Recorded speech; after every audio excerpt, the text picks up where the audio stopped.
পৃথিবীর প্রায় সব গল্পেরই শুরু এবং শেষ আছে, কিন্তু টিম আন্ডারকভার আজ যে গল্পটি বলবে তার শুরু আছে ঠিকই, কিন্তু কোনো শেষ নেই।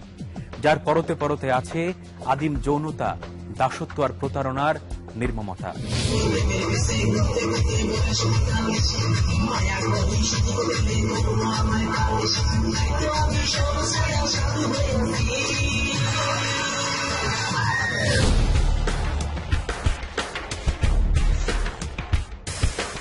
এখানে আমরা তো ইজ্জত দেখে পয়সাটা নিই, ইজ্জত ছাড়া তো আমি পয়সাটা নিচ্ছি না। আমি কি 50,000 টাকার মতো পাবো? আরে না, মাথা খারাপ। তাহলে কত?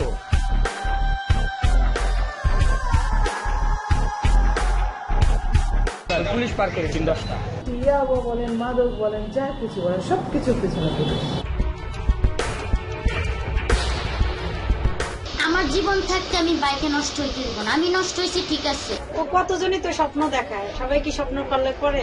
ট্রেইলার দেখে উঠে পড়বেন না, এ তো সবে শুরু মাত্র। পুরোটা সময় জুড়ে অনুসন্ধানী চোখে টিম আন্ডারকভার আপনাদেরকে দেখাবে যৌনপল্লীর অতল অন্ধকারের কীট পতঙ্গদের। জানাবো, শোনাবো এবং দেখাবো নারী পাচার সিন্ডিকেটের গোপন রহস্য।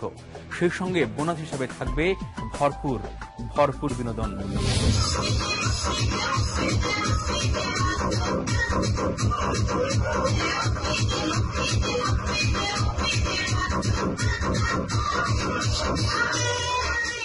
কি বিনোদন পাচ্ছেন? নিশ্চয়ই পাচ্ছেন, কারণ না পাওয়ার মতো বেরসিকরা টিম আন্ডারকভারের দর্শক নন। আপাতত এটুকুই থাক, বাকি বিনোদন পরে। এবার অনুসন্ধানী চোখে চোখ রেখে পথ হাঁটুন টিম আন্ডারকভারের সাথে।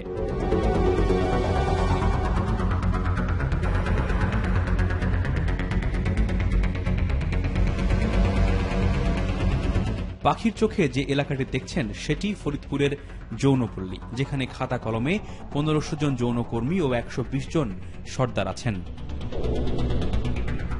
আমাদের অনুসন্ধান লক্ষ্য তিনটি: 1.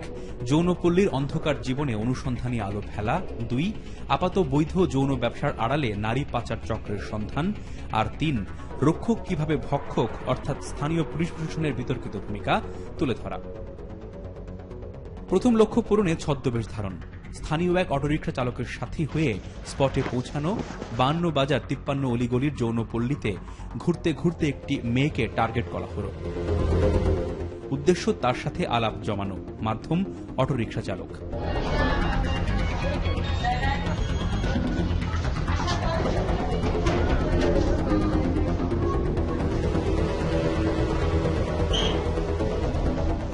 $1000 টাকার বিনিময়ে তার সাথে 1.5 ঘন্টা সময় কাটানোর চুক্তি হলো। অল্প সময়ে অনেক তথ্য নিতে হবে, তাই প্রথমেই তার অতীত জানতে চাওয়া, একটু আধটু ভাব জমানোর চেষ্টা, কিন্তু চেষ্টা অসফল।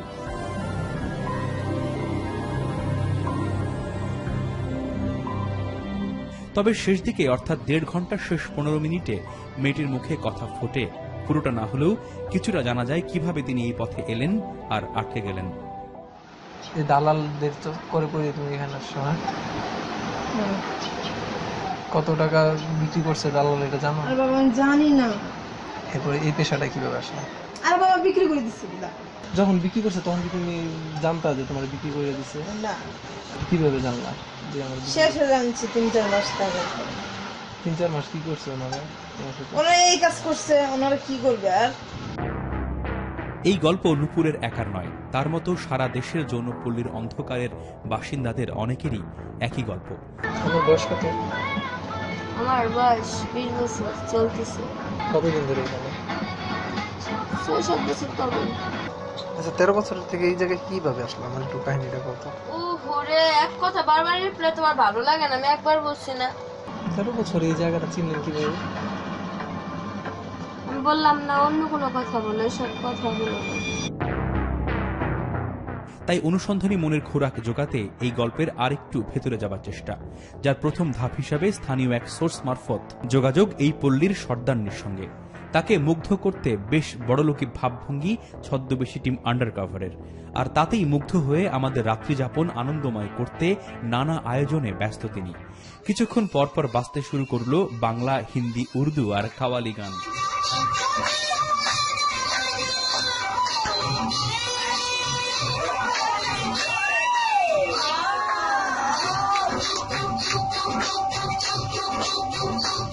কিন্তু আমাদের আসল উদ্দেশ্য যে বিনোদন নেয়া নয়, দর্শকদের অনুসন্ধানী বিনোদন দেয়া। তাই আড্ডার ফাঁকে স্বপ্নার জীবনী জানার চেষ্টা।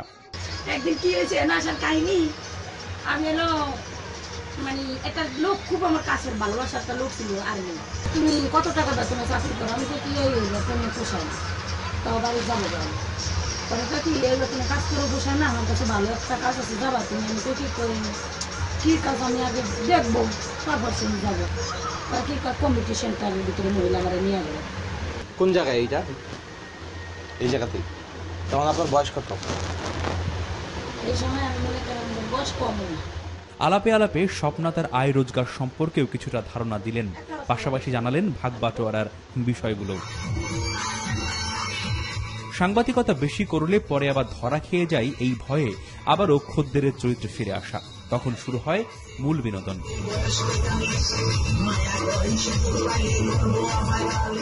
চিত্রনায়িকা মৌসুমী নয়, ফরিদপুর যৌনপল্লীর মৌসুমী নেচে গিয়ে মুগ্ধ করতে থাকে খদ্দের রূপী টিম আন্ডারকভার।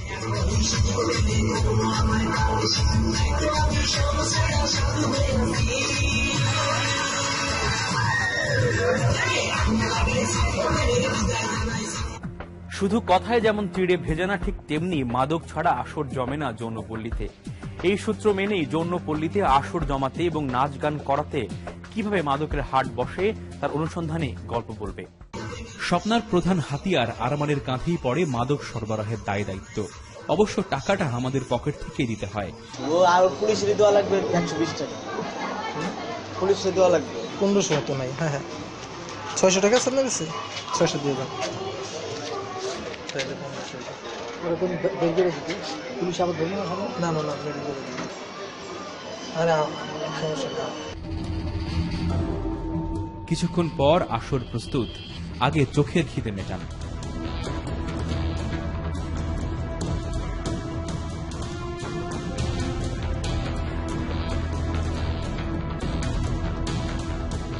এবার অনুসন্ধানের ক্ষুধা মেটাতে আসরের ফাঁকে আরমানের সাথে আলাপ জমানো। এই মাদকের যোগানদাতা কারা? ও যদি ওদের নিয়ে এই জায়গায় ক্রস করতে যায় বা আমি ক্রস করতে যাই, আমাকে ধরে ভালো, সেই ক্ষেত্রে পরিচিতটা পুলিশ পেয়ে গেছি। তো ওই পুলিশটা দিয়ে পারপাস করেছি আমরা ফ্রি বেলায় খেয়েছি। পুলিশ পার করে 10টা 2 টাকাটা ফালাইতে হবে। পুলিশ বুঝে নাই যে আপনি দিয়ে দিচ্ছেন? হ্যাঁ পুলিশ তো জানি, আমি কিছু 10 পিস নিয়ে জানি, পেনশন কাছে ছাড়াই দিচ্ছি। অবাক কাণ্ড, আলাপে জানা যায় এই মাল নাকি আনা হয়েছে পুলিশের কাছ থেকে। এখানে কি পুলিশের ব্যবসা করে? দারোগার স্থান ওই 10টা শাইন দারোগার পুলিশের থানার টান। পুলিশ মাদক সরবরাহকারী এই তথ্যকে সত্য প্রমাণের ব্রত নিয়ে আরো কিছুক্ষণ আড্ডাবাজি চালিয়ে যাওয়া। মৌসুমীর নাচ আর আরমানের ইয়াবা আড্ডা শেষে এবার পুলিশের পিছু নেয়া। দেখা গেল টাকা তোলার জন্য একজন পুলিশ সদস্য পায়তারা করছে, তার একটু দূরেই আরেকজন মদের দোকানদারের সাথে খোশ গল্পে মেতে উঠেছে।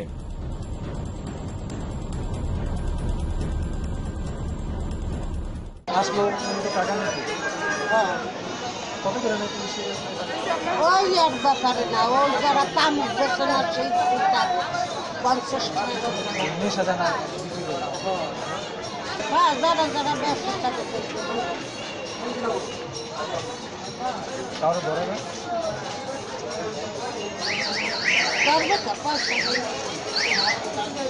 রাত 10টার পর। অনিয়মে যেখানে নিয়ম, সেখানে দেদারসে বিক্রি হচ্ছে যৌন উদ্দীপক ঔষধ। কিছুটা বাড়তি সুখের আশায় টাকা দিয়ে গুরুতর অসুখ কিনছেন কাস্টমাররা।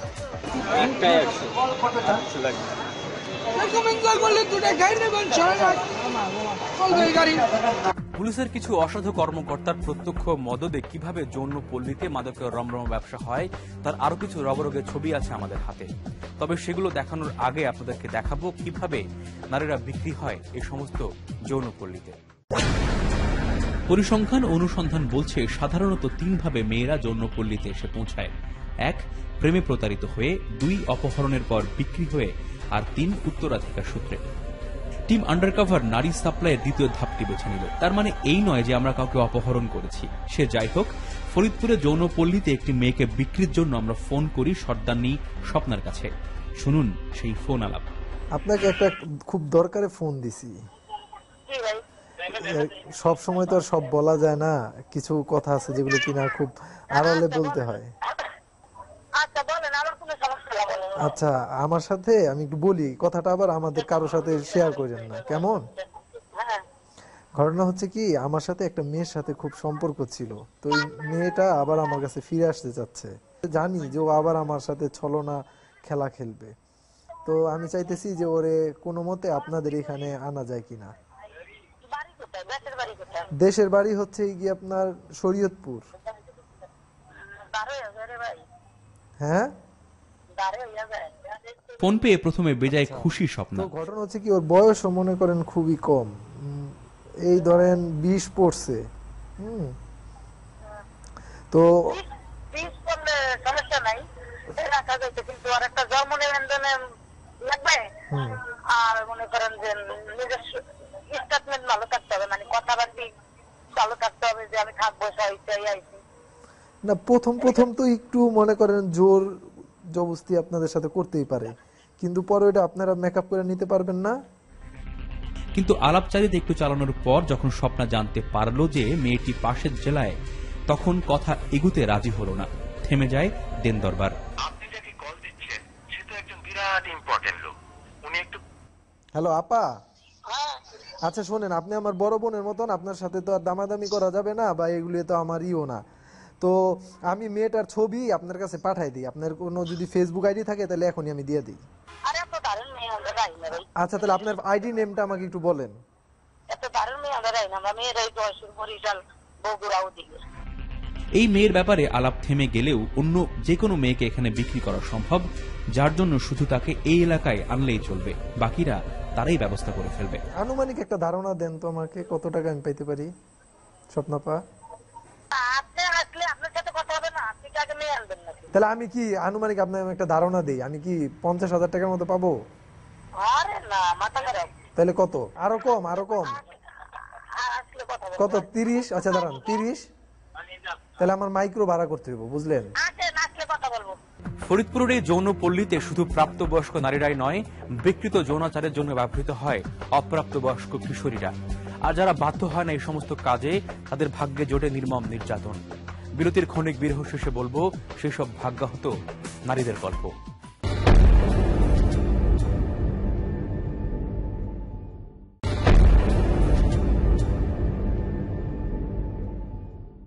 বিরতির ক্ষণিক বিরহ শেষে এবার মিলন, অর্থাৎ অনুসন্ধানী গল্পের যোগসূত্র গাঁথা, যার প্রথম পদক্ষেপ হিসাবে আমরা আপনাদেরকে নিয়ে যাব ফরিদপুরের আরেক যৌনপল্লী সিএনবি ঘাটে, যেখানে আপনারা দেখবেন একই গল্পের ভিন্ন ভিন্ন চরিত্র।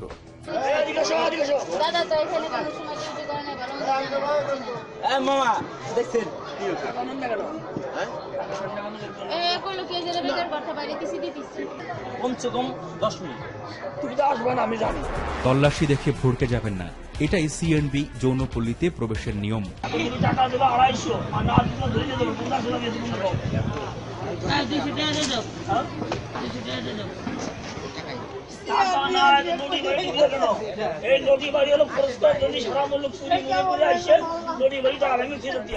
তবে এটাকে যারা নিরাপত্তা তল্লাশি ভাবছেন, তারাও আবার ঠিক ভাবছেন না, এটা ধান্দা তল্লাশি। ভালো আছেন? তল্লাশি আর টাকার বিনিময়ের পর খাতা কলমে 600 যৌনকর্মী নিয়ে গড়ে ওঠা পল্লীতে প্রবেশের সুযোগ মিলে। এই যে রাতে ডিউটি দেন, সারা রাত ডিউটি করে, কষ্ট অনেক, রাত জায়গা টাকা পয়সা কিরকম হয়? চা খাওয়ার টাকা হয় না। সেখানে আমাদের আলাপ হয় পায়েল নামে একজনের সাথে, মাত্র 12 বছর বয়সে, যাকে এখানে বিক্রি করা হয়েছিল। গত প্রায় 10 বছর ধরে প্রতিদিন সে হাত বদলাচ্ছে হাতে হাতে। কত বছর বয়সে যেন বললেন আপনি এখানে পেশায়? 12 বছর। 12 বছর। এখন বয়স চলতেছে কত? 22-23 হবে মনে হয় না, এরকম তো হবে, তারও বেশি হইতো। কথা আর একটু চালাতেই জানা যায় টাকার বিনিময়ে এই যৌনপল্লীতে শিশুকে কিশোরী আর কিশোরীদের যুবতী বানানো হয়। ভোটার হইছেন? হ্যাঁ, ভোটার তো এখানে ছোট থেকে মানে আসলেই করতে হবে।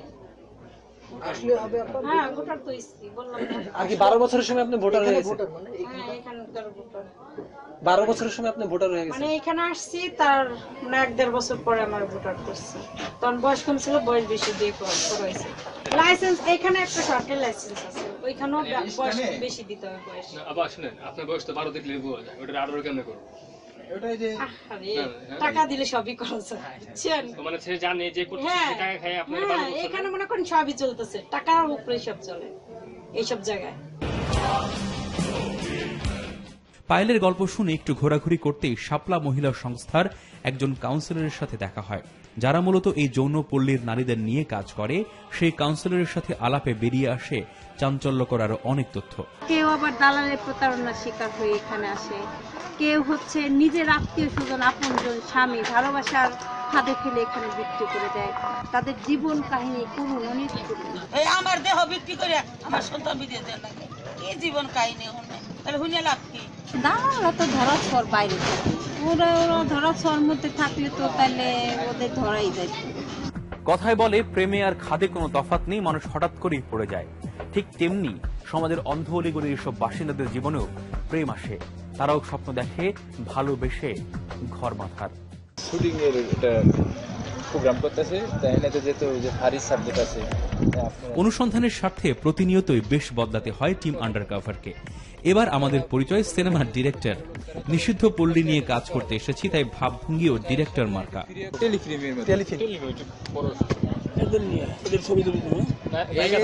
আর কি আমাদের নায়িকা হচ্ছে মোমো আর মোশাররফ করিম। সিনেমার জন্য চরিত্র খুঁজছি এমন অজুহাতে একজনের সাথে আলাপ, নাম তার বিপ্লব, পেশায় ট্রাক ড্রাইভার। নিয়মিত পল্লীতে আসা যাওয়া করতে করতে পরীর সাথে তার সখ্যতা, তারপর প্রেম। বিপ্লবের গল্প বেশ মনে ধরে আমাদের, তাই তাকে সাথে নিয়ে আমরা যাই পরীর কাছে। এরপর দুজনকে এক ফ্রেমে বসিয়ে তাদের নতুন জীবনে ফিরে আসার কথা শুনতে থাকলাম আমরা। আপনারাও শুনুন, ভালো লাগবে, জাগবে আশা। মানে কত বছর বয়সে এখানে বিক্রি হয়েছে? বয়স কত হবে? কমপ্লিট বে? সব ওকে। মাদক সেবনও করছেন? কি কি ধরনের মাদক সেবন করছেন? সব নেশাই করছি, হিরোইনটা বাদে, রাতা বাদে। হ্যাঁ, এটা বাজেটটা জিনিস ছিল, সেটা হলো প্রধান হলো আমার ওটা কাটানো, সেটা হলো অলরেডি মনে করেন প্রায় সাকসেস। আর আমি আশা করবো যে আমাদের ঘরে যদি এরকম কেউ আসুক, আমি খারাপ মেয়ে যা ছেলে যাই হোক খারাপ বানাবো না, ভালো কিছু বানাবো। শুধু আশা নয়, এই পল্লীতে প্রেমের নামে নিরাশা আর প্রতারণার গল্পও আছে অনেক। এখানে কোনো বোন বলার ভাই বলার কোনো অধিকার নাই। আপনি আমার কিসের কোন দিকে আমার বোন বলছেন? আমিও মানুষ, আপনিও মানুষ ভাইয়া। এখানে আমরা তো ইজ্জত দেখায় পয়সাটা নিই, ইজ্জত ছাড়া তো আমি পয়সাটা নিচ্ছি না। বিপ্লব আর পরীর সাথে কথা বলার পর নদী নামের আরেকজনের সাথে কথা হয়, যার গল্প পাষাণেরও মনকে গলাবে। এক মিনিট, একটা কথা বলতে দেন। যখন রাস্তাঘাটে ঘুরি তখন কেউ কিছু কিন্তু হাতে না, কষ্ট পেরিবৃত্তি হইয়া রাষ্ট্র নষ্ট হইতে যায়। সেই বিনিময়ে আমি নিজের ইচ্ছে পাড়া দিচ্ছি।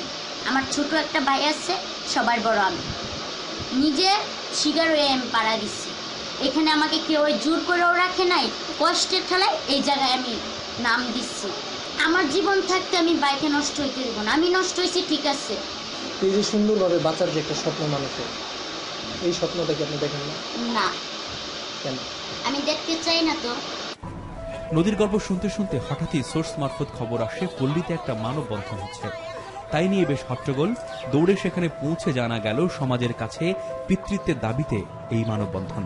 একবার ভাবুন তো, আপনার আমার ক্ষেত্রে এমনটা হলে আমাদের মনোভাব কেমন হতো? এখন আমার ছেলে সন্তানের দাবি চাচ্ছে, আমি কি করে খাবো? এই যে আজকে সব যতগুলো বোনেরা আছে সবাই আমরা ওর জন্য সেখানে দাঁড়াইছি। ওরা স্কুলে গেলে বাপের নাম চাই দিতে পারি না, খারাপ লাগে নিজের কাছে, নিজের সন্তানের পিতৃ পরিচয় দিতে পারে না।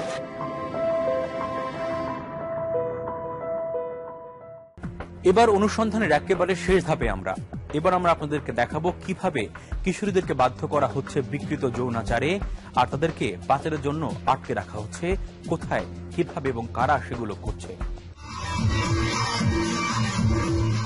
অনুসন্ধানের স্বার্থে আবারও নিয়ে যাব স্বপ্নার জলসাঘরে, যেখানে আগের মতোই ভিন্ন কাস্টমারদের মনোরঞ্জনে চলছে উদ্দাম নৃত্য আর মাদকের মৎসব। মৎসবে মজে গেলে তো আর চলবে না, তাই ফোনে স্বপ্নাকে অল্প বয়সী একটি মেয়ের অর্ডার দেওয়া হলো। খাওয়া দাওয়া বলতে ওই যে বাইরে থেকে আনেন না, চাম্পা, এই চাম্পা চলবে। আর তারপর একটু অল্প বয়সের ভাই যেভাবে হোক ম্যানেজ করে দেন ভাই, বেরাদার যাবো আপনার সাথে, কোনো সমস্যা নাই। আর অল্প বয়সের কিছু আছে নাকি? আপনি আমার যা দেন ভাই, ওই যে ওই দিনকে মুন্না আমার কি দিল, অল্প বয়স বলছি, দিছে বেশি আমি তো জানি না। সেই অর্ডার ফলো করে 15 বছর বয়সে একটি মেয়ে আনা হলো। দেখুন এই বয়সে তাকে কোন পথে নামতে হয়েছে। আর তার যে শারীরিক কাঠামো দেখছেন সেটাও কিন্তু স্বাভাবিক নয়, বিশেষ ধরনের ওষুধ খাইয়ে তৈরি করা। অনুসন্ধানের স্বার্থেই কিশোরীকে মাত্র 1500 টাকায় ভাড়া নেই আমরা। তার জীবনের গল্প যে কারো চোখে জল আনবে। তো গার্মেন্টস থেকে এখানে কিভাবে আসলেন? দালালের হাতে পড়ছিলাম। তোমার বয়স এখন কত চলতেছে? না বলো বলো। বেশি দিন না। কত? 15। হ্যাঁ? দাদার বয়সে আছে, নানার বয়সে আছে, আমার নিতে শরম করে। এই লোকজন ধরে না দেখে আমার জানো আমরা বিক্রি করে দিতে চাই জায়গাটা। এসব না হয় মুক্তি তো চাই, একটা ছেলে পাইতাম, সত্যি হাতটা ধরে চলে গেলাম। আর 2 মাস থাকবে, থাকার পরে আমার মামার বাড়ি যাবো। মামার বাড়ি ওই জায়গায়, মামার বাড়ি দূর নাও যায়, একটা শ্মশান ঘাট। আচ্ছা তুমি